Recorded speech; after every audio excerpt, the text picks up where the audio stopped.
Ladies and gentlemen, boys and girls, children of all ages, and welcome to the Groupchat Wrestling Podcast, where we dive into the wild world of wrestling, the only sport where threatening a child can make you the most beloved face in the business. Join us as we unravel the mysteries of wrestling storylines, analyze jaw-dropping matches, and speculate wildly on who's going to turn heel next. Get ready for a ringside seat to the excitement and absurdity of wrestling with us every week. All right, guys, welcome to episode 8 of the Group Chat Wrestling Podcast. And with a little bit of history for our short-lived group chat, we have our very first special guest. Our guest today is my man Chris, host of the Heels for Life Wrestling Podcast. Guys, let's give Chris a round of applause. Easy, Chris. How you doing? Thank I you. don't know if you can hear that. Welcome, I was mate. clapping I was clapping there. I don't know if you could hear it. I was in my Golf chest. clap. I actually did clap as well, yeah. And a stamp me. All good. It's all good. I like virtual claps. That's fine. That's cool. There you go.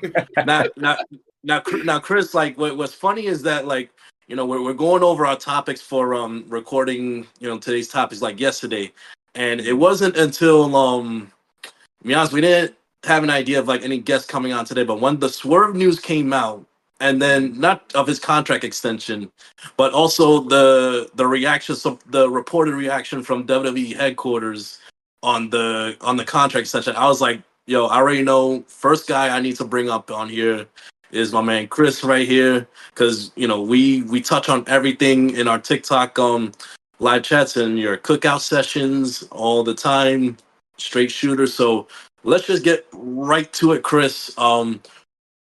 First off, what was your initial reaction when you heard about Swerve's contract extension with AEW?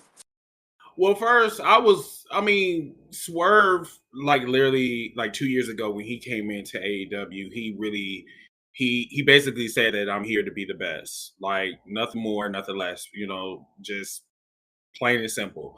For the last 2 years, that is what we have seen from Swerve. And when he said that he wanted to be the first African American world heavyweight champion, I'm like, okay, this man means business. So since he was champion back in April, this man had nothing but bangers. Like, out of the 5 stars, probably like the lowest he probably had was like a 4.5. But he has like over exceeded my expectations of being champion. And him giving Dane Bryan the rub, at All In. It wasn't really exactly one of my favorite pay-per-views, but still, the main event was fucking dope. So I loved it. So him getting this lucrative contract, being possibly the highest paid like African American, because like the one thing about me is that I care about Black representation. That's the one thing that we do not have in professional wrestling, especially in some of these mainstream companies, with the exception of probably TNA. TNA has like really been the forefront of like pushing African Americans, and that's the one thing I can respect about them. WWE, on the other hand, well, that's another story for a different day. But I digress. Moving on to Swerve. Swerve deserves it. That's my whole thing. He deserves it.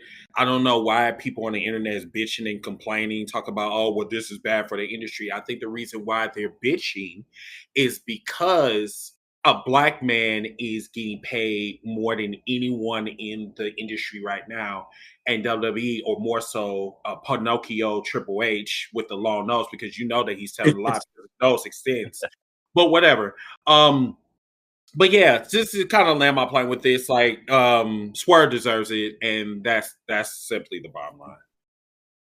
I completely agree with you there, Chris. You pretty much hit the nail on the head there.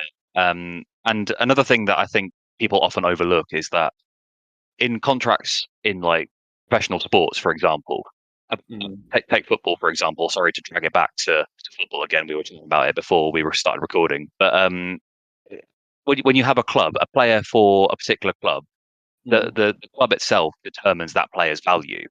Clearly, it's the same situation. Like Tony Khan values Swerve that highly that he's willing to pay him that much money because he's so valuable to the brand. And You're absolutely right. Looking at his track record, for his in-ring ability and for his sort of charisma and for like how much he's improved over the years, like it's hard not to actually say, you know what, my man deserves it.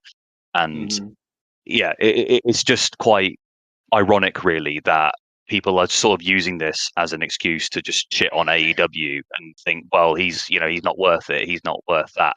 It's total bollocks, because everybody, every wrestling company is going to want to hold on to someone who actually is valuable to the brand. And if that means paying him like than WWE think he's worth, for example, then they can get to fuck, because it's Tony Khan's decision at the end of the day. And Swerve's happy. He's clearly made it very clear how much he is happy, in AEW. So at the end of the day, that's all that matters. If Totally agree. they have a problem with it, then go fuck themselves.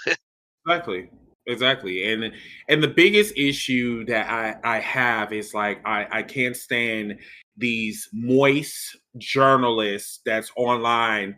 Who was it? Raji yesterday? That's the one. So yes. When I tell you that this man is more moist than a fucking cloudy day on a rainy day on a month of May. I mean, bro, like, first of all, who gave you? Do you fucking work for AEW? Do you work? No. Then why the fuck are you talking about it? You know what I'm saying? Like, I understand that you have your sources, but at the same time, you're going to sit here and going to say, oh, well, because Triple H is my Jesus, I don't think that they're capable of tampering. I mean, Vince McMahon is not there. I mean, you got to understand, like, who was Triple H trained by?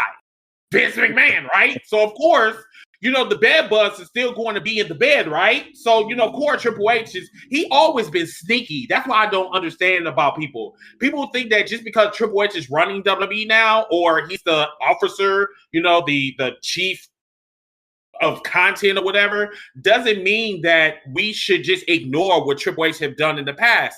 Plus, on top of that, Swerve literally said on Airspace that he has the text. So if you really want to play that game, I can put him on airways right now if you want to. But he wasn't about their life, so that's why he deleted that text or that tweet. 100%. Yeah, he backtracked quicker than can't think Booker of a T? metaphor. Something quick. You know what I mean? Mike likes to call him Whiskeyhead, which I actually think is a great name for him, fucking Whiskeyhead. But he did. I seen his message there, and he's like, "Oh well, in that case, if that's true, then TKO will probably want to nip this in the bud, because that's not going to be a fuck off. TKO have done this forever. Has he ever fucking followed what they've done in the history? Do you think Dana White never fucking contract tampered through his entire time? They're all the fucking same." Over this. You know what? I really think that he had a concussion. So, I think he kind of lost his marbles for a minute, because USC, they ain't about that conversation. They don't want to get into that, because they are known to do some underhanded tactics. I mean, Dana White, he slaps bitches for free and still, I mean, and no one talks about it. No, it's fine. He just had to put her in line or whatever. I say, that's domestic violence, right? That's the reason why we have the Me Too movement, right? Sexual assault, domestic abuse, I mean, you're not going to say nothing about, no, we're not going to do that. No, everyone's a keyboard warrior when it comes to their favorites, though, and then they're quick to stay very silent. There's a reason. There's a reason the Saudis like doing WWE shows. That's all I'm going to say. You know what? I'm not going to touch on that one. I'll just say this. What's the old saying? Birds of a feather flock together. Indeed, they do. Exactly. Yeah. Indeed, they do. But just a next question for you, Chris. As far as Swerve's rise in AEW, you look at the beginning, I think it was Revolution 2022 was where he made his debut. And when you look back at it, it's been over 2.5 years now. He didn't come in as this immediate main eventer, as this immediate superstar. He literally did all the groundwork. I forgot where he did an interview recently that everything that was thrown his way, whether it was starting out in a tag team with Keith Lee, whether it was doing matches on Rampage, on Collision, on Dynamite, he has literally come out and said, you got to take every opportunity, whether on TV, whatever program you have to take opportunity of all the TV time of your chances and opportunities And it's up to you at the end of the day for all those chances to get over. And whether it's been the tag team with Keith Lee, the feud with Darby, with him, with the Mogul Embassy, and leading on to Prince Nana and becoming the eventual first black AEW World Heavyweight Champion. I feel that Swerve, not just for African American wrestlers, but for wrestlers in general breaking into the business, I think he has set a blueprint on what it takes to come in at a certain starting point and to get to the upper echelon in wrestling. Do you think that Swerve should be an example going forward of how to reach the top of the whichever promotion that you work for? Of course, because like I think the problem is in today's society, especially in 2024, a lot of these wrestlers, especially like I hate to say this, I hate to put them out here though, but just like Jade Cargill, she went to WWE to chase the bag, right? So, but we can't critique like her progress, right? Because as you can see in that interview, the post interview yesterday, it's like she doesn't want to talk about AEW. Well, the reporter basically was telling you in so many ways, like, why are you not progressing? Like, I mean, are you having some difficulties? I mean, like, what's going on? But that was her, like, so that was her decision to go to WWE. And, happy trails to her. But going back to the Swerve situation, Swerve basically told people this is what hard work does for you. And instead of like chasing the bag, how about you get the whole entire play instead of just getting the snack? You know what I'm saying? So like my whole thing is, it's like, okay, you can get money and then also you can have a legacy as well. Swerve, like, and that was a very great point that you put out there, Brett. Like the thing is, he didn't come out as like, this top star or whatever. He literally worked his way up. And for the last 2 years, like I've been seeing the progression. The man put on weight. This man changed his demeanor. He also has helped Heyman Page. Everyone that he has been in the ring with, he has elevated. And that's saying a lot. So like, once again, like there's not a lot of opportunities, and somebody should tell Montez Ford that. If they tell you to be a heel, you need to be that heel because you never know where your career path is going to lead. So that's why it's very important that when you said like you got to take those opportunities, take them opportunities, even if you don't like it, saying you may like it, but sometimes you just need to take a chance. And yes, Swerve Strickland is definitely that blueprint that everyone needs to go by, whether you black, white, Hispanic, or Asian, or orange, or whatever. He's the blueprint. I completely agree with you there, but I have to track back to what you said just really quickly because you implied that of Jade Cargill's progress, there hasn't been any. So I think we have to sort of correct that and sort of imply that. Just the rope fault for the listeners because Jade hasn't had any progress at all. Because of the ropes, man. The ropes. It's AEW's fault with them ropes. It's funny that you mentioned that because we had a cookout yesterday and we were talking to other fans. Brett, myself, and a host of others, and everybody like to either move the goalposts or they want to do that thing called gatekeeping. Now, I understand that she looks like Storm and she looks like Arnold Schwarzenegger or whatever, and I get it. And she looks great. I get it. I mean, I get it. I fucking get it. But at the end of the day, like let's like cut the bullshit, okay?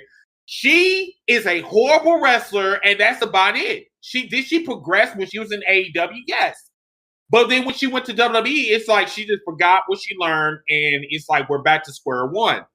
And like the issue with me is like it's like, are you putting on your do you still got your AEW glasses on, or did you just are you just going through menopause? I mean, like what's going on with you? And then when somebody asks you a legit question, like, what's life after AEW? That's a legit question. But then yet she got in her feelings because it really bugs her because she looks at the tweets. She looks at it. And everybody is like saying, like, girl, what the fuck is wrong with you?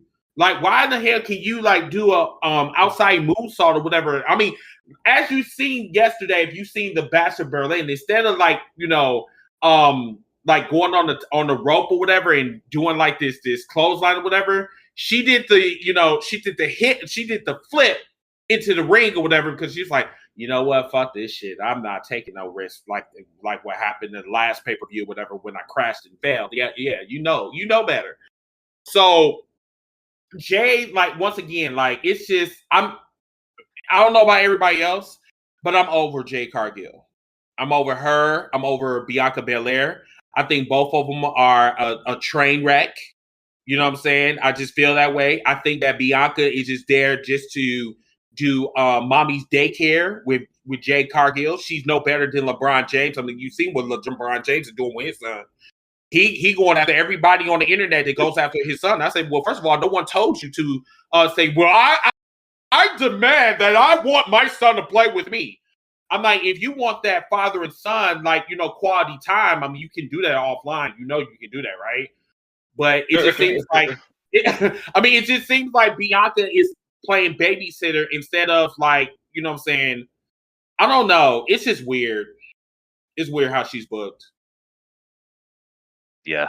It's just like, I'm sorry. I'm still laughing from the Arnold Schwarzenegger mentions, you know, to be honest with that. I'm still freezing. It's not weird how she's booked. It's just shit. Like, it's like instead of accepting that they made probably an error in judgment in going after as much as they did. But bro, they will never ever say that on the airways because you know WWE is 100%, like that. 100%. But instead of accepting that they made an error in judgment, they're actually just kind of keeping it in this kind of holding pattern with Bianca, where they're having these 2-minute tag team matches, and it's just like, oh, you know, we'll just kind of keep doing this and see if anyone actually notices. To hide her shortcomings in the ring because she's still very green. But we say that she is very green, but at the same time, how many title defenses did she have in AEW? A million. She was the TBS champ for what felt like about 72 years. And there's been you take out the Statlander match, you take out that one Statlander match, and there's been nothing that says we're going to see like any upwards trajectory from her going forwards. There's been nothing. Some people have a ceiling, and it feels that in the ring she's already reached it. There were always the rumors she struggles to remember the choreography during a match. Mm-hmm. And what are they going to do? Keep her a tag team with someone as good as Bianca Belair forever? Because at some point you cut that cord, you have that feud, you have that one match.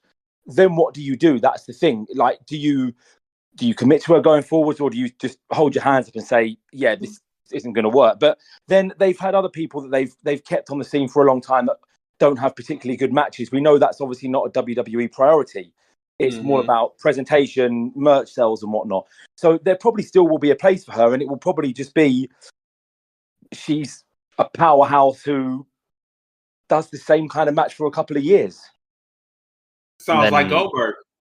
Sounds like Goldberg. Yeah, oh, that's it's literally that. I was just thinking that because she had that streak, and that was the big talking point, wasn't it? It's like they tried to make it about like not so much her, but more so about like who can actually beat her. And then when Steve actually returned and did it, it was a big moment, and it was quite graceful of how they executed that, because it also led to a fairly mediocre that TBS run. But then we got, you know, a star in Julia Hart out of her TBS run when she.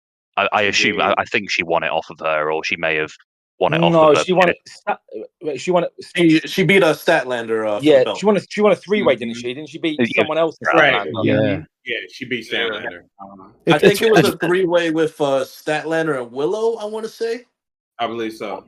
Mm-hmm. But real quick, like I just on the topic of Jade, real quick, like the most.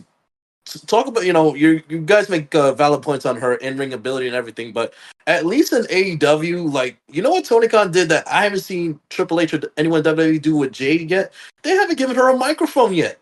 She hasn't cut any promos. She hasn't cut any promos yet, because here's the thing, at least you could give AEW credit that, you know, yeah, they let Jade, you know, wrestle almost every week. I mean, I've squash matches like Goldberg, but unlike Goldberg, like, you know, back in WCW days, they gave Jade a microphone. They let her talk. They let her cut promos. They let her, you know, be and sound like herself. In WWE, correct me if I'm wrong, since her debut back in January at the Royal Rumble, has she cut an in-ring promo yet? No.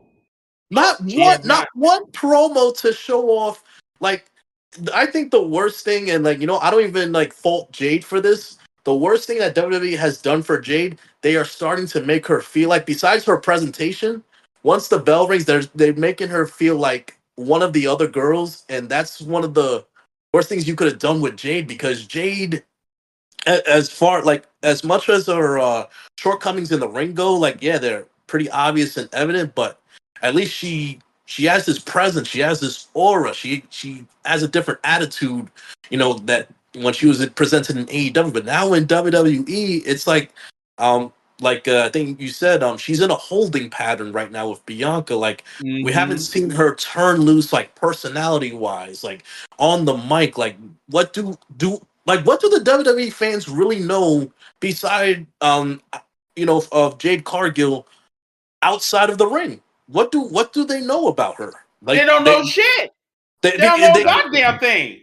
They haven't given her any opportunity to show off any of her personality. Like you said, just cosplaying as Storm, at WrestleMania with these PLEs. Other than that, like, what more do you know about Jade Cargill besides her cool entrance and her Marvel Universe cosplay?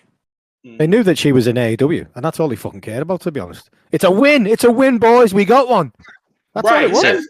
That's basically what it is. See, the thing about it is these dumbass humans, they don't like to do their research, but then yet will spill like 150 characters either on TikTok or on Twitter or whatever, talk about, hey, Jade is great or whatever. But then when she was in AEW, it's like, oh, well, she needs to come to WWE. But guess what? She came to she came to the Disney of wrestling. And I'm sorry, Disney is overrated as fuck. But whatever. My whole thing is that you would have thought that she would have been better presented. You would have thought that like she would have got on the mic and she would have cut loose. You would have thought that would have happened. But the problem is that they know that they fucked up with her. Because number one, why the hell do you have a throne and you didn't earn the throne to begin with? That's number one. Number two, who the fuck gave you that damn throne? I mean, what? Did you go to what? Did you go to Lowe's or whatever? Like one of these places, these Menards or some type of shit, and say, hey, we're going to build you a throne, even though you didn't earn it, but we're going to show AEW that our dicks are bigger than theirs. You know what I'm saying? I mean, that's basically what it is. WWE has little dick energy, but no one wants to say that out loud. But then some of these reporters are saying, like, listen, like you are trash in the ring, but politely. You know what I'm saying? And the crazy thing is Triple H was not even there. I think he was his daughter had like first day of school or some shit or whatever. She started a college supposedly. Oh, see, I'm not okay. He basically got wind that there was going to be someone asking some questions he didn't want to answer, so he was like, Cody, please do this for me, will you, Homelander? You just jump in front of the fucking mic. I'm so just quickly on Jade. I think I've got a bit of a controversial prediction when it comes to Jade Cargill. I think this time next year she'll either be clawing to get back to AEW or be out of the business as a whole. I don't see her lasting beyond this time next year. Didn't she actually say that she was using like the business as like a jumping board to go into like acting and all this kind of stuff? Didn't she actually outwardly say that? I think I think she can fucking wrestle in the fucking ring. She don't need to be. Listen, what she needs to do is she needs to focus on her craft. If that means going back to Daniel Bryan and training her or whatever, or some type of shit, I mean, she needs to do that. But my whole thing is like the more you talk shit online, the more fans are going to be at you. So what you need to do is you need to prove your critics wrong. I am one of them. I think that she's trash in the ring. I don't give a damn how good she looks. This is not the like, okay, well, I'm Jade Cargill and I look like Storm and, and that should be enough. No, you wanted to go to WWE when they fired you the first time or whatever. Then you went to AEW for like fucking 4 years. And now it's like you're this big star. And then on top of that, you are a mid-carder at best. Below average, but you're a mid-carder at best. And the thing is, it's like instead of her focusing on her, she want to worry about everybody else. And then you're like, she doesn't, I could tell she does not like constructive criticism. I looked at that video yesterday. I said, yeah, she doesn't like constructive criticism, especially when it comes to AEW. She does not like to talk about that shit. The mad thing is, like, the question wasn't even about AEW anyway. it was like asking how are you going now you've moved on. It wasn't actually about AEW, but you can tell it eats at her because she instantly responded with, "Oh, why are you talking about AEW?" It's like, whoa. It was like right. We're just asking like, what's your transition? How's the transition been? Yeah, it was just wild. A fairly innocent question, wasn't it? It was just, you can tell. Yeah. You can tell it's on her mind. Like, well, a quick one though. It's funny that Mark, you said there just a bit ago that she struggles to remember certain sequences and stuff. That's insane because she manages to remember all of her entrance choreography, doesn't she? You are petty as fuck, and I love it. That's the thing you'll come to find out on this pod. We know bullshit. That's kind of like the running joke. I got some UK friends. Yes, I listen. We are like the best of friends. But it's just another thing we say is like the IWC obviously takes sound bites like what Jade said and then turns it into an anti-AEW shitstorm. But they're also just obsessed with wrestlers' private lives. Like they just really think that they own the fucking world. Bro, and that's just weird. Pathetic. It's just weird so pathetic. It's like the weirdest thing I've ever seen in my life. See, the thing is, like, yes, to a certain degree, I'm just gonna say it like this. I am about that tribalism. I am. I'm not going to lie. I think everybody is. We have our favorites and we have our least favorites, and I get it. But the thing is like I'm not going to use my tribalism energy to make a point. My whole thing is, as a podcaster, I try to be as balanced as possible. You know what I'm saying? Because like the thing is, like, you want to see both sides. It's like literally we see both sides of the coin. But the problem is like you're going to have your strengths, you're going to have your weaknesses, you're going to have your vulnerabilities. But the problem is like when you use that tribalism like 24 hours a day, 7 days a week, and your ass is like so super duper moist, and you act like you have never took a shower in your life, it's like that becomes a problem. Because then when you come on here and then say, oh, well, that pay-per-view was stupid. I don't understand how they're booking certain stars on AEW and then they can't even cut a promo. Half of them people that's on AEW can cut better promos than majority of the people that's on the WWE roster. But there's two things, though. They go by, like, scripts. AEW go by bullet points. And then they put their, like, spaz on it and shit. But It's just, I don't get why people, going back to the point of why do fans pry in the wrestlers' lives? I was like, first of all, I don't give a fuck who in the fuck he or she is fucking, dating, or sucking. I don't give a damn about that. Just don't care. I care about the wrestling, and that's it. The content, that's the only thing I'm critiquing. Don't you think that kind of summarizes the maybe stereotypical differences between AEW fans and WWE fans? AEW fans watch for the purity of it, for the art form. Say, as I often put it out there, like if it's rap music, they go for Nas. Whereas WWE fans, they want the salacious bullshit. They want the bright lights. They don't really give a fuck about the depth or the character to stuff. They just want the bright lights. They just want all the gossip. They just want the juice. So they're the flow rider of rap. Did you say flow rider? Because Flow Rider somehow has had more number ones than Nas. And the crazy thing is, like, I can't stand Flow Rider. I think he's just like so Flow Rider. He's not a good rapper. He's, to the art form, he is, to some extent, he's an insult to the purity of rap music. But the motherfuckers have more number ones than Nas, and that sums it up. That's crazy because, but then that's where I look at it. Like it's the purity. It's pop culture v an art form, and that's the way I see WWE and AEW a lot of the time. Not all the time. Right. The wrestling last night was very good. I'm not going to take that away. But when you look at the grand scheme of things, and you look, I could not, as you said, I could not give a fuck who is fucking who. I couldn't give a shit who does what in their life, as long as they're not beating people up, being racist, being bigots, being all the bad things. If they're just living their life, I just don't give a fuck what they're doing with it. That's WWE fans that like that kind of stuff. They want that gossip. They want that juice. That entertains them. And that's fine. I respect people get entertained by different things. There's nothing wrong with that. But it steers away from the art form. And that's where there's often clashes between AEW fans and WWE fans. Right. Correct. I agree. I'm very much in the ballpark of like I watch wrestling to be entertained. I watch it for because I follow a lot of like wrestlers who I followed for years, like, and most of them tend to be on the AEW roster. I'm not saying it's perfect, but that doesn't make me anti WWE. If I was a fan, I mean, I'm not, because obviously all the hanging over them with this lawsuit and all the dodgy history that they have, and I just, in my own mind, I can't bring myself to support a company that has allowed that to happen and still might be allowing it to happen with all the possible names in this lawsuit that have yet to be revealed. So to me, it feels wrong. That's you talking about the grant? Yeah.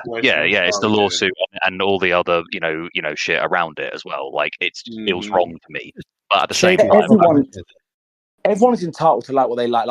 That's the one thing that I suppose that's what I found out with Twitter is that people don't like it when you like something they don't like.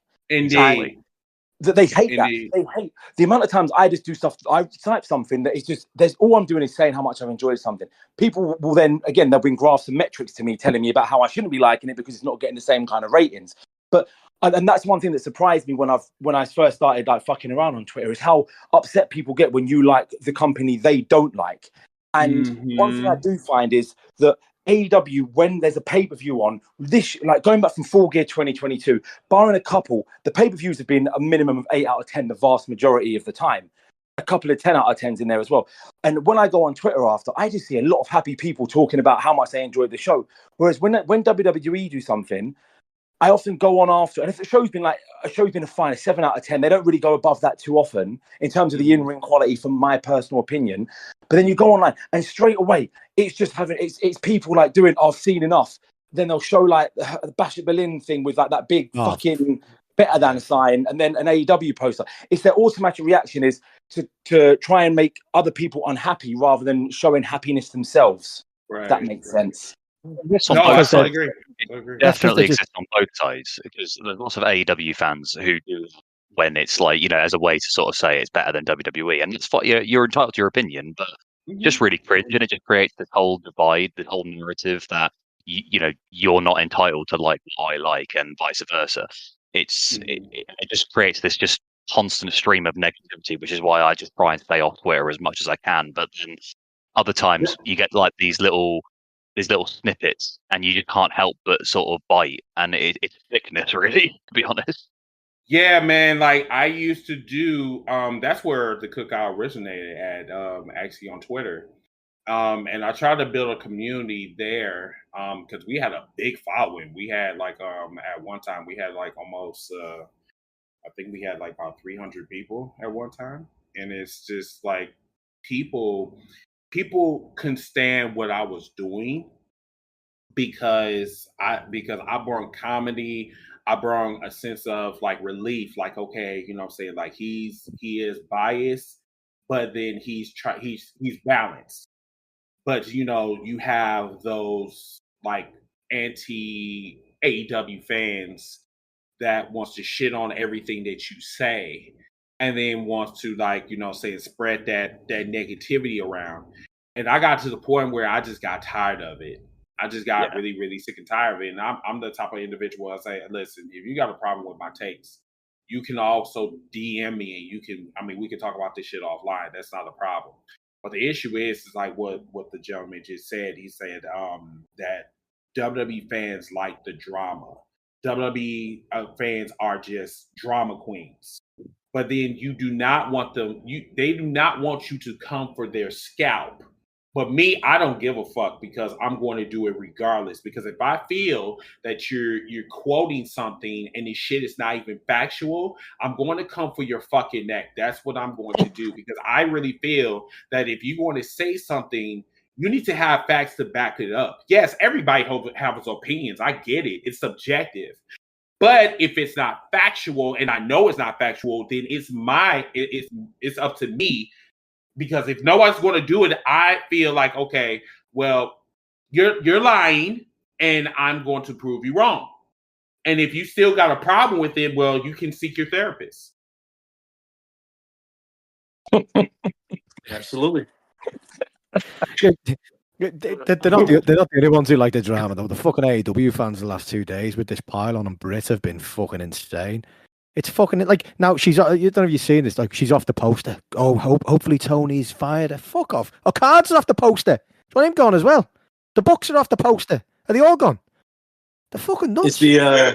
It's the all out poster you're talking about, right? Yeah. So like it's not they're not the only ones. Like I mean, fucking hell, Yeah, like he's obviously got a lot more. No, what's crazy is that like you look at the updated All Out poster, all it is that it's only the wrestlers who are on the card for All Out. That's it. Like so that's why after I think after Collision last night, that's when they they made the more changes because I think we're up to 6 matches now in the card right now. So all they're doing for the poster is they're just putting the wrestlers who are actually going to be in fucking Chicago next Saturday on the pay-per-view. That's it. Right. Like I mean, any excuse for a pile on is what it is essentially. It's just these people, they're the kind of people that fucking if it was real life they'd be bullies. They just like a pile on because it's entertaining to me. Entertains the sad little fucking existence. But you know what? Just to touch on what Mark said about the stretch of pay-per-view since Full Gear 2022, like just this year in general, I don't know. I know we got a few more pay-per-views to go, but so far, like tell me I agree. Like this might be the best year as far as quality pay-per-views that AEW has ever 100%. put on.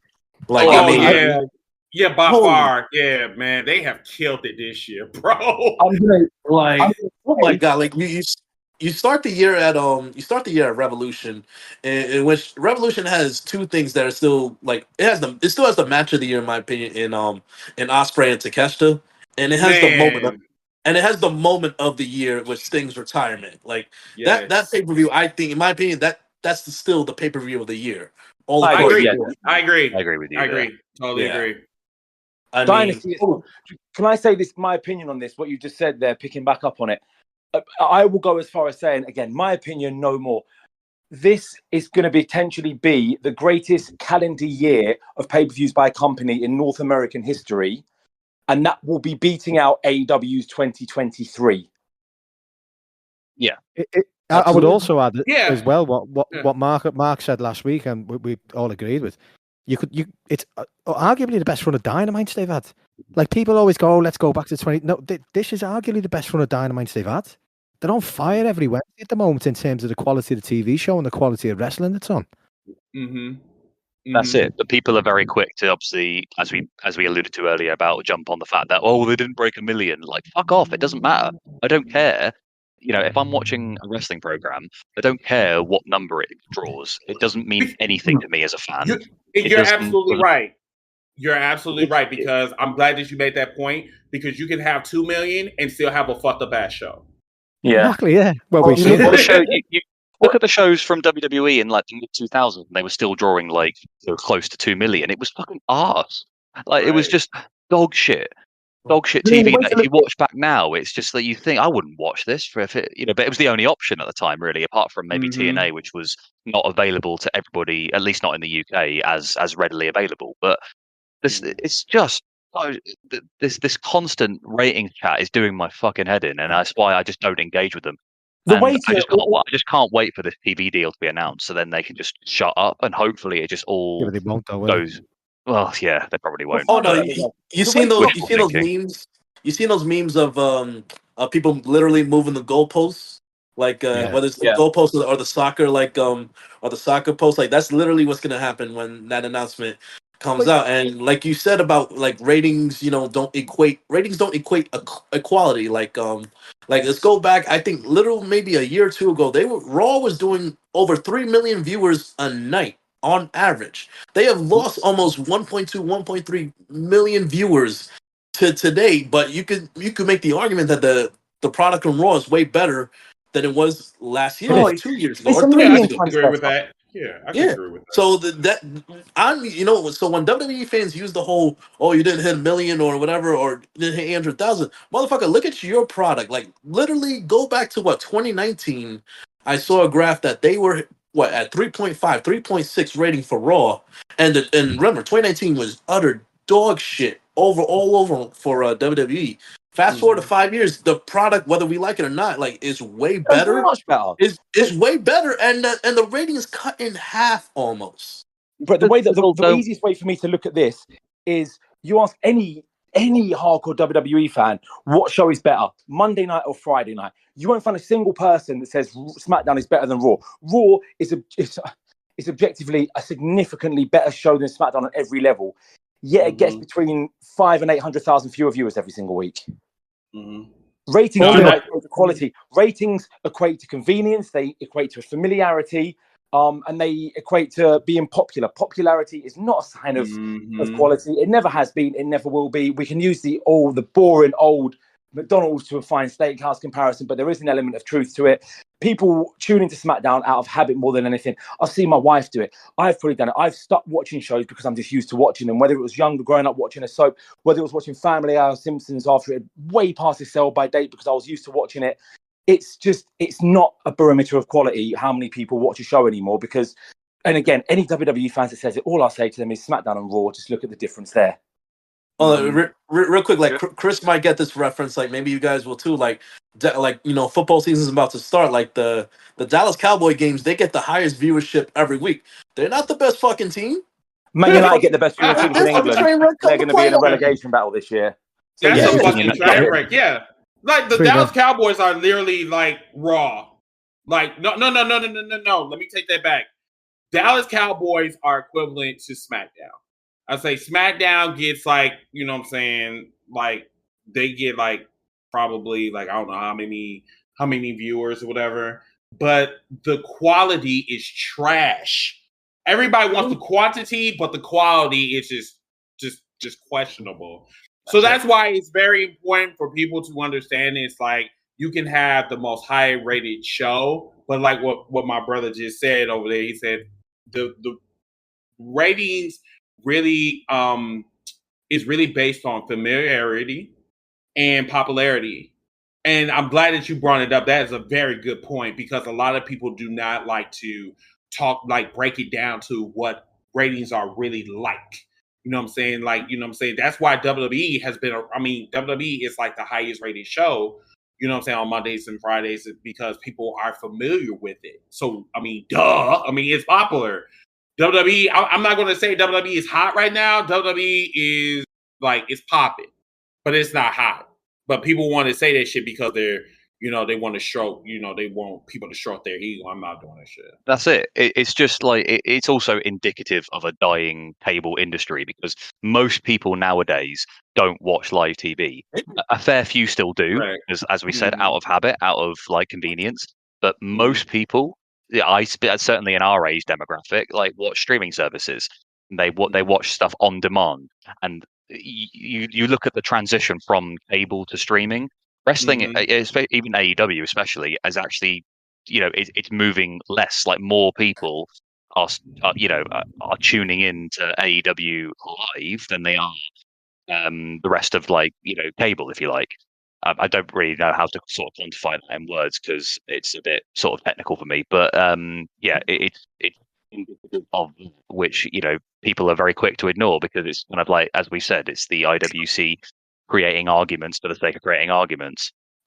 We've moved on to IWC shite at the moment. So can I just take it back to Swerve for a second to say sure what I love about Swerve, which is why I think he's worth every fucking penny he gets. He's a fucking team player. He's doing everything for all the rest of his team. He'll take a loss. He'll put someone over.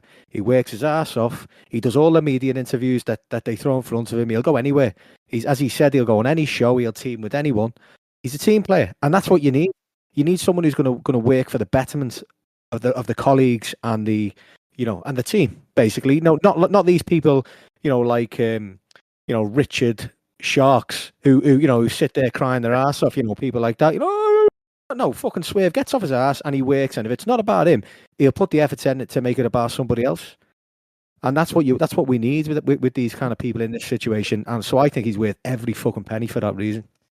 Oh, 100%. He's a made man. Like Chris, we talked about this. I think was the last night in the cookout on TikTok. That the moment I realized that Swerve was a made man. Go back to the World's End pay-per-view last year in December, where it was supposed to be him versus Keith Lee, but Lee had to drop out due to injuries. So it was Swerve versus Dustin Rhodes. And I was there live at the pay-per-view, and I thought a lot of people were going to be booing. I thought a lot of people were going to be disappointed at the at the last minute change of opponent. But nope, you had 10, 12,000 people there live from the moment the bell rang to the ending moment of the match. Everyone was chanting Swerve's Swerve's house throughout the entire match. And I'm like, this man, at that point, I realized this man can do no wrong. He could be in any position that they put him in. He's gonna hit a home run. Like he hasn't missed on anything that they have asked him to do it. And I go back to what I said about him being the blueprint for any wrestler in any promotion coming up. Like like Chris said, he hit the gym, he put on the weight, he turned himself into a superstar. He turned himself into someone that couldn't be denied, that Tony Khan had, wasn't even going to wait until his contract was up. Like, nope, I am locking you up now until 2029. So yeah, you're not going anywhere. And like I said, he is the blueprint going forward, not just for AEW wrestlers, but he should be the blueprint for the entire industry if they're paying attention. And then there's Ricochet. Yeah. Yeah, so remember Swerve put out that Easter egg. He said, "You bring your ass to AEW, it's a wrap." I'm like, oh. So there's a lot of there's a lot of storylines that's going on in the AEW that a lot of people is failing to admit. But remember, AEW doesn't do storylines, right? So too many storylines. Whatever. Yeah. Brother, it's a bunch of flippity dippities, all these 450s and moonsaults and fuck that. Guess what? Saturday Night Collision, I turn on Collision for my fucking flippity shit for fucking Hologram and Beast Mortos, man. Those guys are fucking awesome, man. Dude, Like, Hologram, I am a big fan of Hologram. Like, I only seen him twice, and I'm just like, yeah, I'm gonna be watching you on Saturdays. He's literally the reason why I watch Collision nowadays. To watch Hologram. Hologram is going to be someone to look at, like, especially in 2025. Like, that man is phenomenal. Like, I miss Ray Phoenix. I miss him so much. The Lucha Bros, like, I miss them. Like, you'll be able to see him soon in the LWO. So you haven't got too long to wait. oh, fuck me. That is so disrespectful on so many levels, bro. Like, but it's so true. Fucking true, though, isn't it? Yeah. It's fucking true. It is. I'm not disagreeing. It's just it's just WWE. It seems like it's so segregated. It's like everyone is like, we're going to put the Latinos here. We're going to put the white people here. We're going to put the blacks over here. And it's just like, bro, like, why are we doing this shit? You know what I'm saying? And then Andrade, they got the Wheel of Misfortune belt. I'm still trying to figure out, like, what you came back to WWE to get another version of the 24-hour title that you can only see on Twitter, that you can see for 3 minutes in 14.7 seconds. Like, I just feel that shit is so just. Didn't Andrade also criticized that philosophy of being lumped with the Latinos as well? It's very telling, isn't it? It's like, well, the grass isn't always greener, is it? Indeed. You can argue. I mean, I'm not his biggest fan, but I think he can. I think he turns up when the time's right with the right opponent. And you look at his last 6 months when he was predominantly on Collision, he was having banger after banger after banger. And look at him now. He's just like, well, is this really an upgrade? And you think, but that's also quite indicative of an industry that is quite thriving, because now you have more choice. Now there are two places where people can go and, like, try new things and experience different things, and that's fine. That's a healthy industry. But at the same time, the fan base doesn't want to accept that there is, someone else. Yes, WWE is the bigger, well-known. For some wrestlers, that's more preferable, but for others, they like the whole sort of, ruthless attitude of AEW, where you're allowed to sort of be yourself a bit more, and you're not really confined to these sort of independent contractor agreements. You can still make indie dates and everything like that, and that's fine. That should be celebrated. It So, should be. But point blank, people should be allowed to enjoy what they want to enjoy. You're right, but the problem is, the people in 2024, and Brad will understand this word that I'm about to say. Instead of us calling them slow, I call them delayed, because they are these people. It's like they are slower than a turtle. Okay, if you're going to sit here and going to say that AEW should not be in the wrestling industry, then you're dumber than fucking bricks. Because it's that thing called choices. We didn't have that back in 2002 to 2019. We didn't have that, and that shit was like almost 20 years almost. Exactly. And now, I'm not gonna lie, for the last 5 years, I've been having the time of my life. You know what I'm saying? Like, if I don't like WWE, you can click on the AEW. But AEW, the reason why I love AEW so much, because AEW saved me. They saved me for like keeping me as a wrestling fan, because I was just 100%. I was going to hang it up, bro. Yeah, and I had a podcast. They brought me back from like fucking. I didn't watch it from 2007, and then I literally, as I said before, I caught a little bit of the bubbly promo on YouTube. I was like, oh, what's this shite? So I followed it down a rabbit hole and got sucked into it. And now Wednesday's my favourite night of the week, because the bins get collected, but obviously AEW's on as well at the same time. Yeah, and I think what sucked me into AEW, it was this one day I was reading something on Wrestling Feed, because I had that app or whatever, and I was hearing reports. There was like the Young Bucks, Cody Rhodes, Jim Ross, Chris Jericho. They're making their own wrestling company. And when I looked at their first press conference, I think this was January 1st, 2019.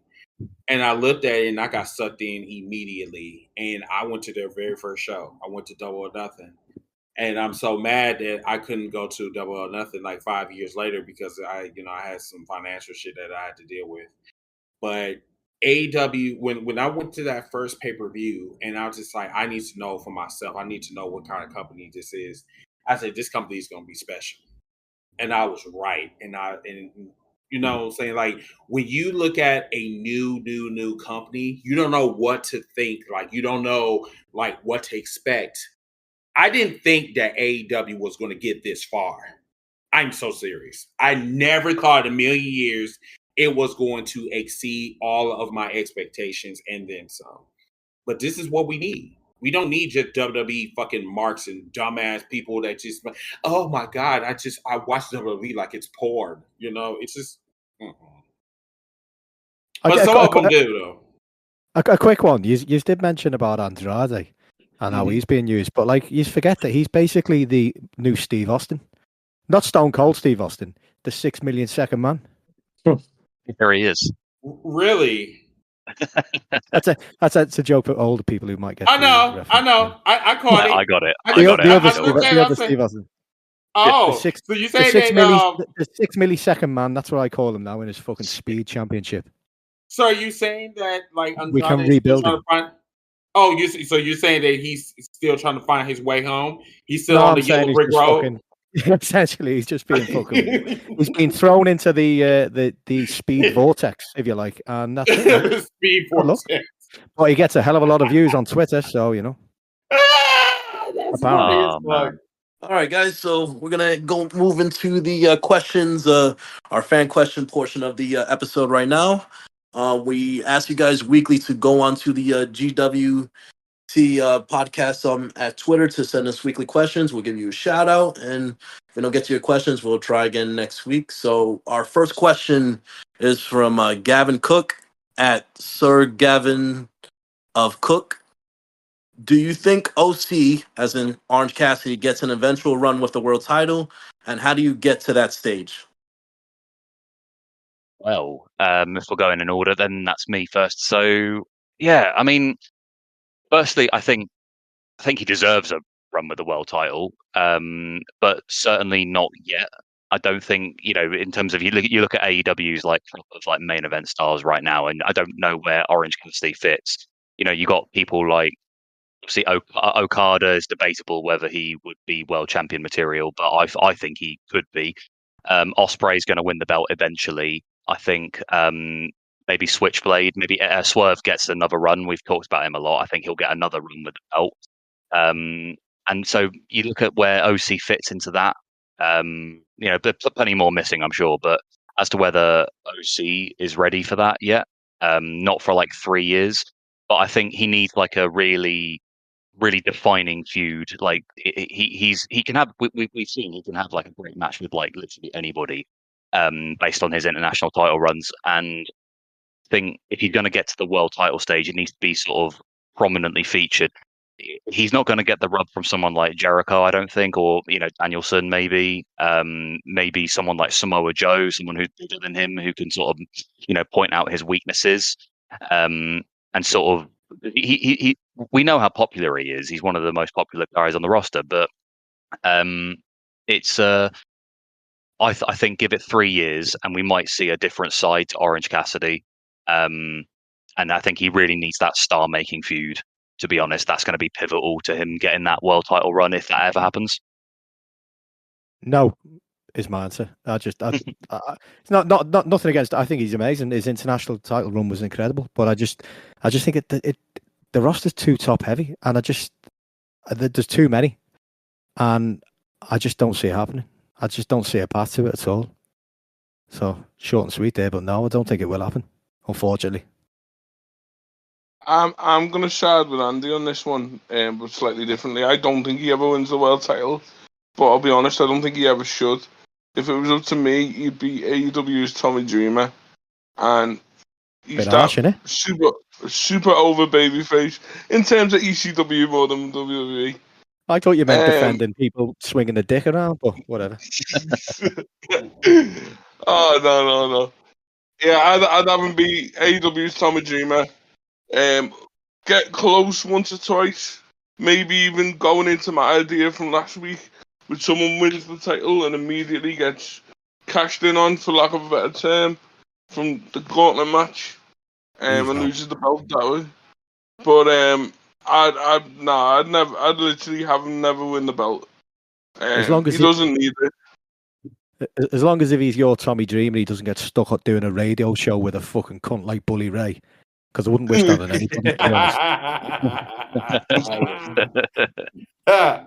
By the way, Bully Ray is a fat cunt. Just to get that in there. Yeah, we haven't said that yet. He is such a pussy, dude. Like, man, it's no wonder fucking what's that? Who was that one cat that was that did that interview about the Dudley Boys? What's his name? New Jack. Yes. Like, listen, everybody, if you guys need to, if you want to know what we're talking about, go to one of New Jack's interviews about the Dudley Boys, and he will tell you that, like, Bubba Ray is like a fucking dirty bottom. He allowed anybody to fuck him, allegedly. He's breaking news.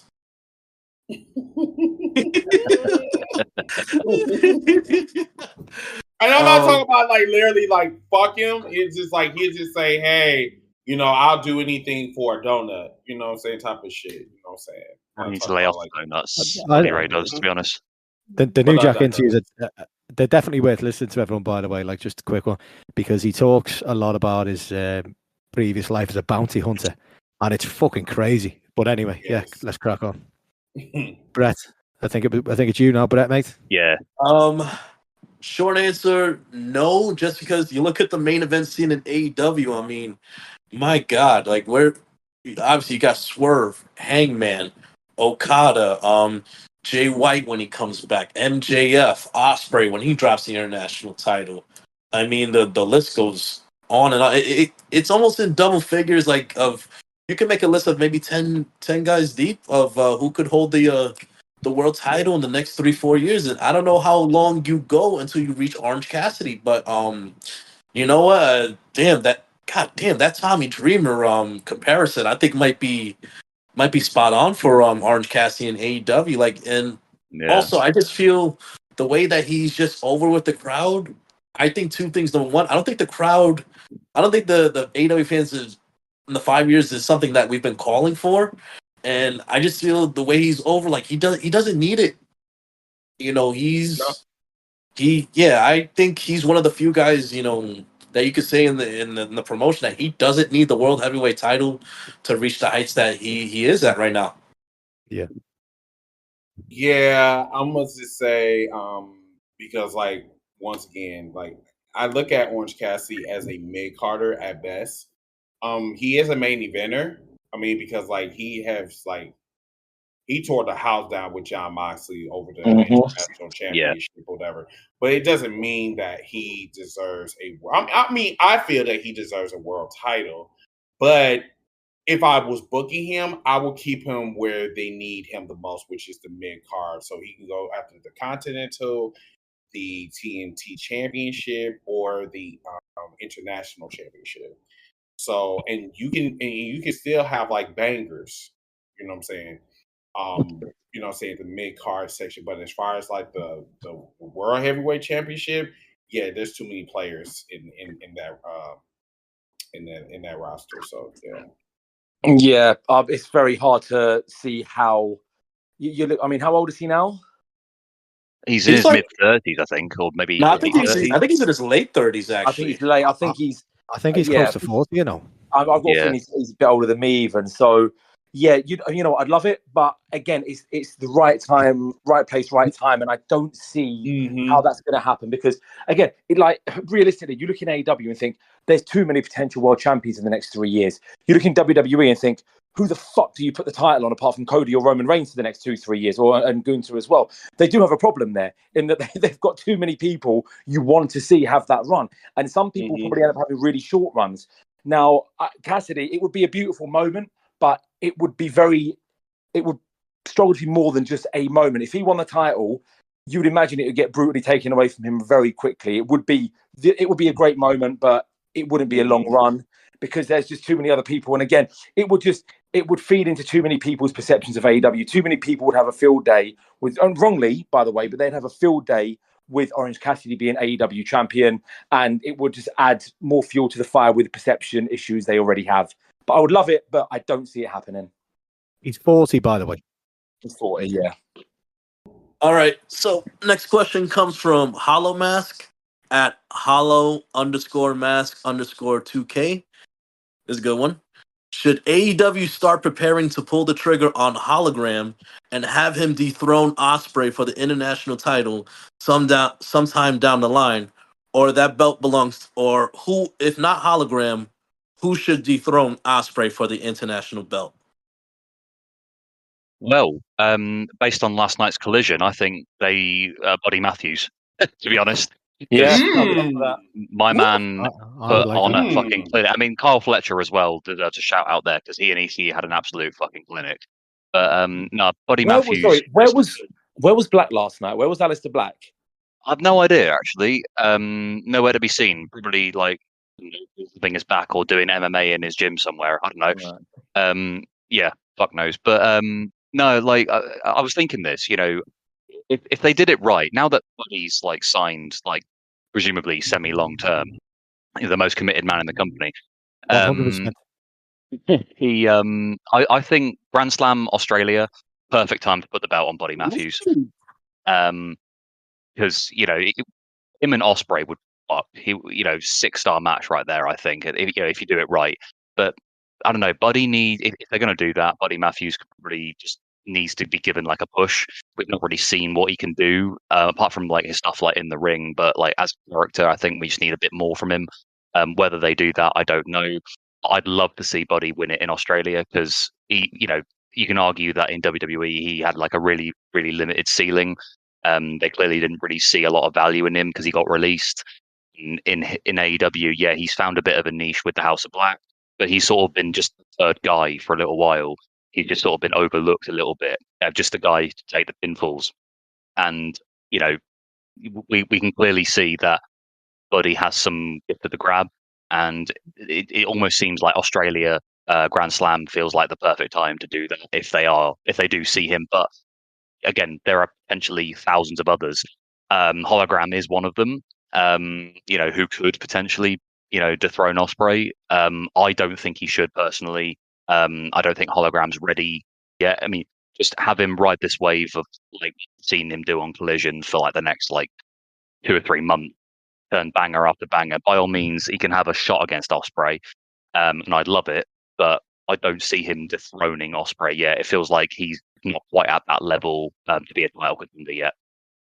Can I be cheeky and jump in here because someone else is going to say what I want to say, and I'm fed up with having to change my answer. Go for it, man. Jump in. But Takeshita. Yeah, I was going to say that. So yeah, I knew you were. That's why I was for you. We can let's double up here. Let's go with it together, then, Andy. I think that again, it could be a revolution next year. Ospreay could hold it till then. It might be before then, probably before then. But again, there's unfinished business there. It was a world class match. Takeshita, give him the rub of the green for the next couple of pay-per-views.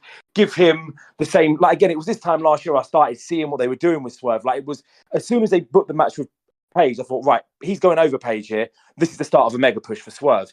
He deserved it after last summer. He was putting on bangers last summer, but losing a lot. He was clearly keeping quiet, doing his job, showing respect to everyone else, and making Tony Khan really believe in him. And I feel that now this could be a similar character, a story arc for Takeshita. Let him get some. I mean, they stopped it last year, didn't they? He had got the big win over Omega. Then it's faltered for whatever reason. Reboot that now. Give him a couple of big, significant wins. Hopefully, he gets on the All Out card. Give him something big at Wrestle Dream. Then he could dethrone him at Full Gear, maybe. Yeah, I totally agree. I actually, I think it would be the perfect way to get him back on track because, as you say, he got the win over Omega. We looked like we were going to end up with a trilogy there, and then Omega got injured, and he just got stuck in this. Like I say, Tony's biggest weakness is the inability to pivot when things go wrong. Yeah. And so Takeshita then kind of just became there, and he was just kind of hovering around, kind of no real purpose or direction. And this would be the perfect way to get him straight back into it, especially with Callis having this favour that Ospreay owes him. He said, I will call in this favour. And it's clear he's going to do something with Fletcher at some point. Hopefully when Davis comes back, maybe the Callis family turn on him. And then just put all the focus behind Takeshita being the main man in that stable because he's a menacing fuck. And get him in there, you get some incredible matches out of the two. And he'd be the ideal person to take off him, I think. I do like the idea of Buddy Matthews, though, because, as I say, most committed man on the roster, seeing as he comes to work and puts on a hell of a match like that while his wife's with the Weinsteins. Yeah, no, it's Takeshita, just to jump in real quick about Takeshita. Yeah, I know we were talking earlier, Andy, about the Takeshita fights Ricochet at the pay-per-view. I'm not going to go into that real quick, but I think Takeshita should be the one to dethrone Okada, personally. I think Takeshita winning the C2 this year, and then whether Okada holds it until then, you get the match at World's End. Takeshita goes into the new year as Continental Champion, could really do wonders for him, but equally international. Both of those two are quite on a similar level, I guess, in terms of like they're kind of like tertiary belts. I want Claudio to win that the C2, to be honest, but that's another thing. Those who know me probably know what my answer is going to be. I know the actual true star of the House of Black. I want Brody King. I will beat this drum till the end of time. I think Brody King should be the one to beat Will Ospreay. Give him the push that you just want to give to Buddy. I think it should have started after the C2 last year with the run he had there. I think he's outgrown the House of Black. I think he's outgrown Muay Thai Undertaker and Mini Omega. I just think he's the man. I think he's the one. I think he's the guy. Hold on, go back. What were those names you just said right there? Muay Thai Undertaker. Mini Omega. Mini Omega. Have you seen the size of Buddy Matthews? Yeah. Buddy Matthews eats Kenny Omega-sized meals for breakfast, mate. That's true. Maybe we should start calling him Swole Omega. Swole Omega. Yeah, but yeah. For me, I'll beat this drum till the end of time. Brody King, man, I think he's the guy. You know what, man? I've kind of gotten back and forth on hearing your answers, but I say Hologram, not yet. Like, he still was crazy about last night. That was his first show his first collision outside of the esports bubble. Because remember, they did like the month and a half in San Antonio, leading to All In. So I say let him continue touring on Collision like for the rest of the year. Let him get more maybe this is the guy that people will tune in on Saturday nights to watch Collision. Let like guys like him and Beast Mortals, like, let's see how that works. So I don't even put him into a title picture yet, no matter what the belt is. As far as the guy to the throne, Will Ospreay, I think it should be Daniel Garcia, because I mean, let's go back, just on a storyline basis. He had that great match with Ospreay, gets taken out by MJF, for about a month or so. And you got Garcia and Ospreay Garcia and MJF at All Out. Hopefully, Garcia goes over. You gotta run back that rematch with Ospreay, and I think the time is now. With Garcia, you can make the argument like the past year or so, it's kind of been a start and stop push for Garcia, but now, thank God, he's far and free clear from the Jericho vortex. I mean, the dude is over. He's improved immensely the past year. I'd make him like one of the top candidates as one of the most improved wrestlers this year. I think I think it would benefit Garcia the most if he was the one to overtake Ospreay. But as far as Takeshita, like, first off, like, I put a tweet out yesterday for All Out. I don't care storyline or no. Give me Takeshita versus Beast Mortals at All Out. Just the 5 series. Yeah, just fucking just book it for the sickos. That's it. And then I've got to say, like, I'm more inclined for Takeshita to beat Okada in the Continental Classic at the end of the year. I am going to I'm gonna go in a different route. Like all the ones that you guys, especially Takeshita, he is fucking awesome. But there's someone I've been having my eye on for the longest. Shane Taylor really should get a run. He should get a monster run. He should get a Mark Henry type of run. He's one of the ones where it needs to be like out of the blue type of, type of scenarios. I think the way he's being built, I'm not liking it. Just not liking it.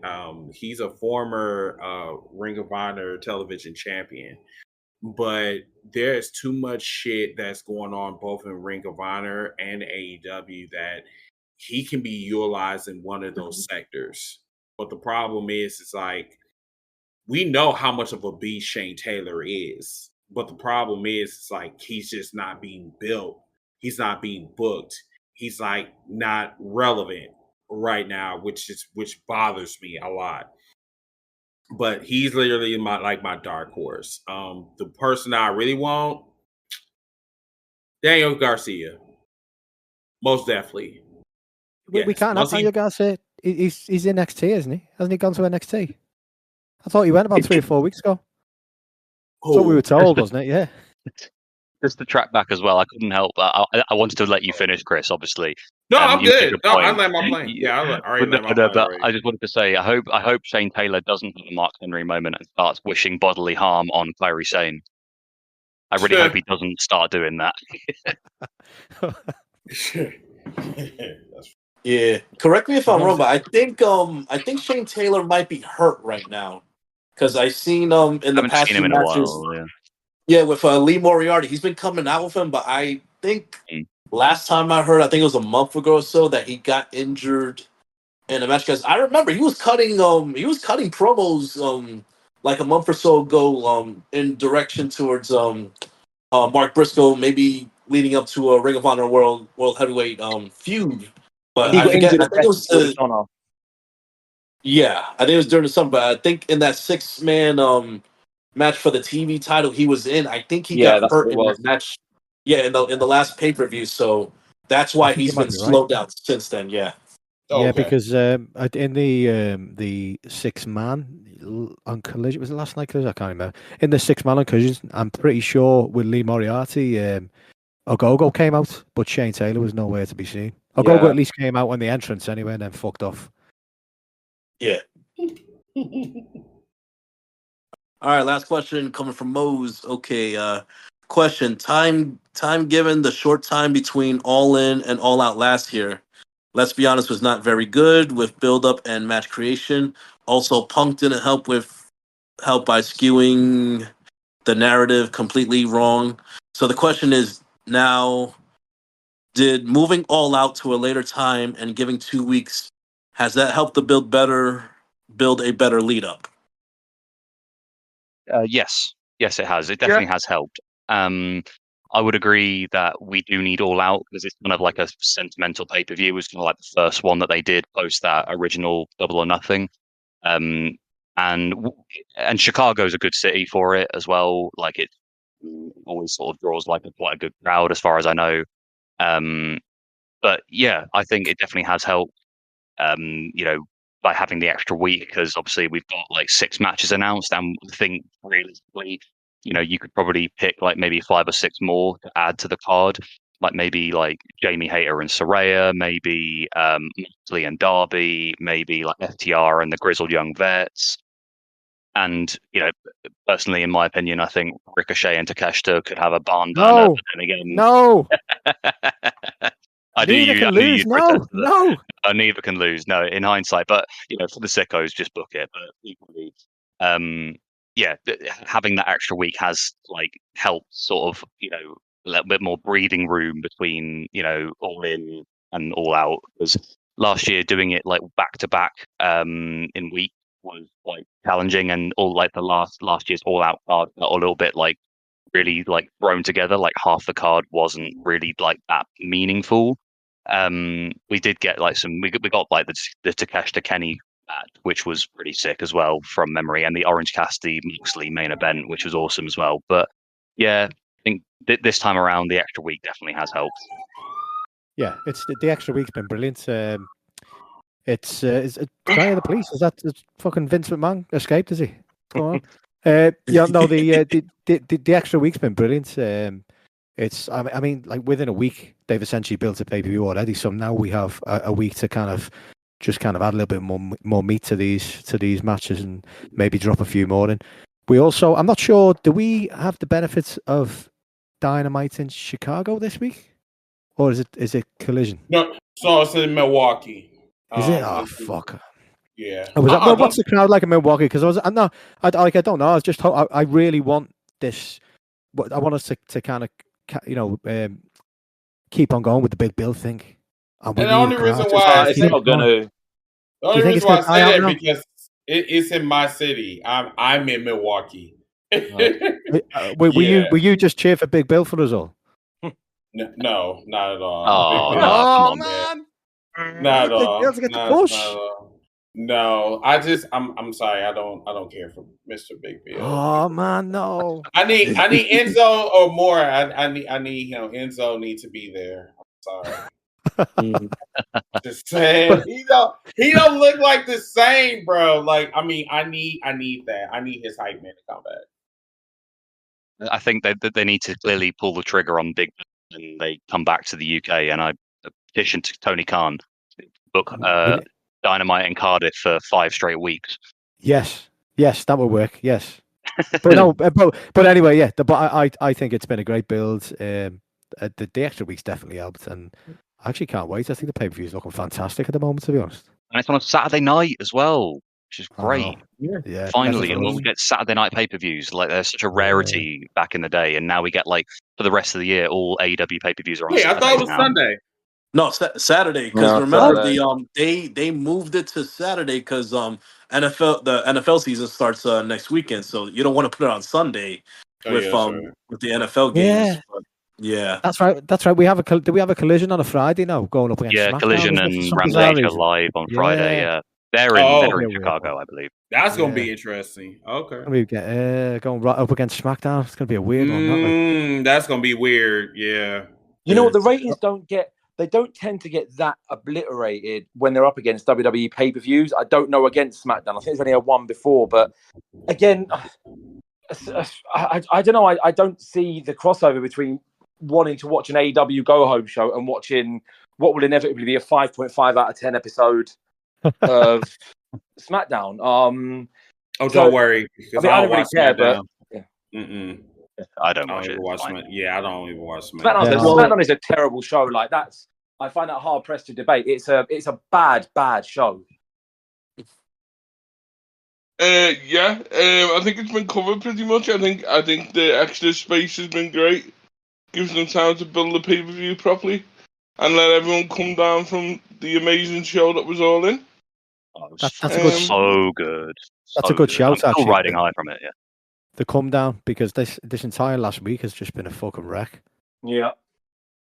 Sure. Like I rewatched the other night. I rewatched like Danielson Swerve, and when Danielson won, I still cried. Like I cried again, and I watched it like 2 or 3 times now. It's just nuts how much that. Yeah. Thinking about it, you still get goosebumps. It's fucking crazy. Just that. Yeah. The ending to that match just really had me on the edge of my seat. I was hooked, and as soon as he got the 3 count, I just like hugged my mate next to me, and I was just like in floods of tears, just with pure joy. First time seeing Danielson live. First time watching him in a main event, possibly, not knowing whether they were actually gonna, put the belt on him. There's just that slither of doubt just crept in. Still, that's what being a wrestling fan's all about. And do you know what else you did after Danielson won? You fucked off and didn't come for drinks with us. Nice one. Yeah. Oh man, I had a lift waiting for me. I'm only joking. Oh man, I would have loved to. No, you know, any other day of the week. Yeah, no, I don't. All right, so I think the 2-week window, like between All In and All Out, is good. Like you said, keep it in Chicago, just for like nostalgia reasons, in the sense that's I think that's the unofficial home in a sense for AEW, like almost where it started, pretty much, not just with All Out but All In as well back in 2018. So I have no problem with them keeping up that tradition. But like you said, the extra week to let things breathe and you look at the 6 matches on the card right now. Everything makes sense. There's a purpose for every match. It's not just they're throwing stuff up against the wall and seeing what sticks. So I think everything makes sense. I say about another 3-4 matches. Put a couple of them on the 0 hour. Have a good 8 to 9 match card for the main show, and I think you're set to go. I think it's going to continue the incredible stretch of pay-per-views AEW has had this year. For me, thank God. Like it's not like, the next week it's All Out and shit. Like I get that, All Out is basically a continuation from All In, which is fine. 2 weeks is enough, because then I can build up my funds or whatever, and then we can watch in our Discord. So yeah, I'm good with it. I think they need to keep it up with what they're doing. Keep it in Chicago, because I'm an hour and 25 minutes from Chicago. So it's very convenient for me, like I said, as long as they keep it in Chicago, I'm good. Yes, I'm very biased when it comes to that. I like the fact that we've got it all quite spread out during the year. Then suddenly we get this like orgy of AEW for a couple of weeks around this time of year as the summer's closing out. Days are getting shorter, everything's getting a bit more miserable, but AEW are giving us a double dip in the space of 2 weeks. 1 week wasn't enough last year, especially considering they did fuck all build to All In despite having about 8 weeks. And then as good as All Out was last year, there again it was very much, we're going to put on a good show here, but it's not going to mean that much. And this year they've done, again, 2 weeks they've done it well. I thought Dynamite didn't have a lot of wrestling on this week. That was inevitable and it made sense. They built things. They transitioned really well from All In. Again, it felt like All In was the WrestleMania. That's the reset. That's the end of the year. That's the season finale. We now move on. We get straight into it. No fucking about, no frills. Straight into All Out. 6 matches so far look great. I'm surprised they didn't build to it a bit more last night on Collision. It was surprised that the only thing that meant anything was the main event. And I think kind of All Out wasn't really referenced or relevant to anything else that happened last night, as much as I really, really enjoyed Collision. I thought it was a brilliant episode from an in-ring perspective. Yeah, Dynamite's going to be a big one because, again, they probably need to chuck a minimum of 2, if not 3 more matches on there and make the pre-show, which I'm assuming will be Strong v Hook, and then a couple of others, make that feel worth something as well, worth tuning in for. So 2 weeks is probably the bare minimum they can do, but this year, as a dry run for next year, looks like a fortnight can suffice if you utilize your 10 hours of TV in between shows. I agree, man. And also, let's not forget, like, not just last year had a 1 week window. You had all the CM Punk shit go down after all this, so you don't got to deal with that. And listen, I don't care what anyone says. Like Chris, like I love the pettiness from Tony Khan on the press con. I think he did a press conference, an interview saying that like booking Collision is so much easier compared to last year. It's a more I as soon as I heard that, I thought of you, Chris. I was like, I know he enjoys that pettiness right there. That little I do. I mean, that little backhanded comment, like, shit. I wonder what is different from a year ago to now. Punk Punk was there. Yeah. Fuck him. He's a cunt. Mm-hmm. Oh, he's a little crybaby bitch. Also, real quick, that's a lot coming from me because I look like him as well. I get compared to him a lot visually. Last week, you're a lot better looking than CM Punk, bro. Don't do yourself a disservice there. Thank you very much. Have you got an ugly dog as well, Dan? Ask me again next year when I start getting grey hairs. Dan, do you have a dog that you want to kick as well? I don't have a dog, mate. If you get one, don't get an ugly as fuck one like that, cunt. Oh no! I love dogs. I've got Larry catching. I love dogs, but it's an ugly fucking dog. Let's just call it what it is. I love everybody but Larry. That's it. I've got two beautiful Cocker Spaniels, but I'm sorry, his dog is an ugly fucking dog. It's an ugly dog. It's an ugly dog. Like, come on, it's a really, really ugly dog. You can't defend it. It's ugly as fuck. Let's call a spade, right? Yeah. Ugly. So real quick, like everybody here, like, you know, we were at All In. Like you guys had pockets of sections of people trying to start CM Punk chants in your section, but that shit quickly got drowned out, right? Very well. There were two people in the where I was within the proximity of the good few hundred people I could. Two people tried a CM Punk chant, and it was very quickly drowned out by maybe 70 or 80 fuck CM Punk chants, and most other people were just watching the wrestling. There was a couple of fellas behind me doing it, and I turned around and said, "Shut the fuck up," and he laughed, and I did what that Stone Cold Steve Austin gif thing where he just laughed and then stopped laughing and just looked at him, and he stopped. There was one. I've got a funny one, really quick. There was about 3 or 4 lads in front of me doing a CM Punk chant, and then I rather drunkenly started a. Apologies for my lack of singing or lack of singing ability. I started a CM Punk's a pussy, CM Punk's a pussy, na na na na na na na na. And that got a few laughs. And one guy was getting like a bit aggro, and I just turned around and just called him a virgin. Wow. You sound like you would fit in really well on Twitter there, Dan, with that kind of. I know. I felt bad afterwards. You should respond to Mark's stopwatch tweet with that kind of language. Probably will. Yeah. I mean, that type of language is up my alley. I said, man, shut up, you fucking pussy. I'm calling you something that you eat. I mean, allegedly, but you know, whatever. Well, listen, like that might be a foreign substance or idea for depending on which wrestling fan you're directing that at. Oh well. Yeah. Fucking 99% of cons. Yeah.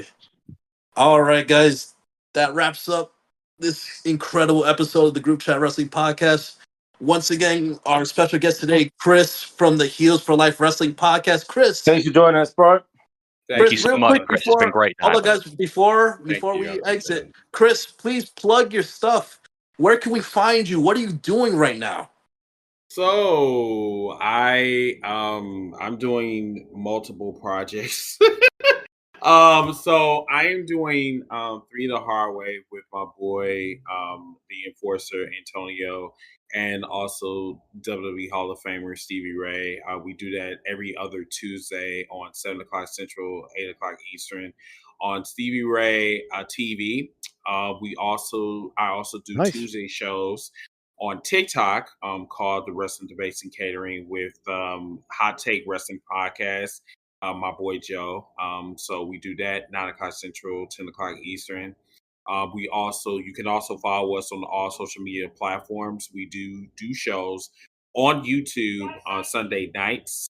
We're not going to do it tonight because of the pay-per-view, but I will be returning back to the program, so you can follow us on YouTube, #HealsForLife Wrestling Podcast. And I appreciate you guys having me on your platform. No, you're welcome, dude. Good. Anytime. You're good to chat to Thank you, Chris, for joining us. And before you go, Chris, pass on a fuck Hulk Hogan to Stevie Ray. Fuck Hulk Hogan. From all of us. Yeah, from all of us. Fuck Hulk Hogan. Fuck We hope Hulk he has a Hogan. miserable day. Every day is fuck Hulk Hogan day. Every day's fuck Hulk Hogan. Every day, all day, 24/7. I hope he Twice stands on on some Sunday. fucking Lego bricks. Just remember, guys, it's pro wrestling. It's not that serious. Exactly. Guys, Group Chat Wrestling Podcast out. Until next time, let's see what happens. Night.